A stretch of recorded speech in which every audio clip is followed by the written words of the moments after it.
But first, of the 5 keys to transform your life, I don't care where you are, how great it is, if you can get to the next level, the first step is stand guard at the door of your mind. And I got that from my teacher, Jim Rohn. And the number one thing you have to do is read 30 minutes a day. So never less than 20 minutes. And I'm not talking about what comes to your phone. I'm not talking about clickbait. I mean a book. I mean something that you pursue. Great ideas are never going to interrupt you. They have to be pursued.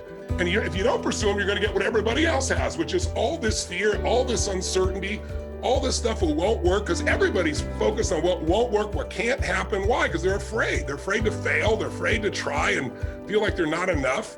So you got to stand guard of that mind by feeding your mind. But then number 2, you got to every day feed and strengthen your body.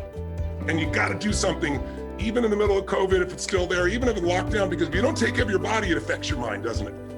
And so I really want to recommend you do something at least 5 days a week.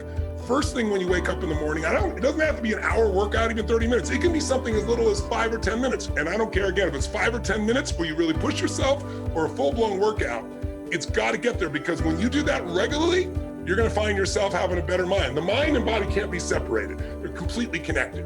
You work on both of them, you're going to have a different world, and you're not going to be shut down. And when other people are like, oh, it can't be done, just move, I'll handle it. It's a different way of being, isn't it? Third key, in order to really believe you can turn things around, you need a role model. And I found, it's like, who also started with nothing like me and then turned it around and grew and become some humble beginnings. And I saw, Sir John Templeton. Some of you may have heard of him, brilliant man. First billionaire investor, started with nothing. And the way he did it is he saved money and he invested during the darkest times. What's for? Massive action. Like, everybody wants to say, well, I don't know where to start. What do I do first? Well, listen, I got all kinds of tools to help people do that. But the most important thing is do something.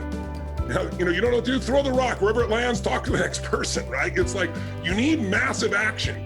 And then you need to see what's working or not, keep changing, and you'll get there. Anyone can get to where they want to go as long as they get in motion. But again, it's about momentum. Last one, step 5, real fast. Give more than you expect to receive. If you are constantly trying to take care of people, give to people. If you're worst time of your life, you can give to people. I promise you, everything will change. You can pick up a lot of ideas just by watching. Get around successful people and watch. Here's why. Success leaves clues.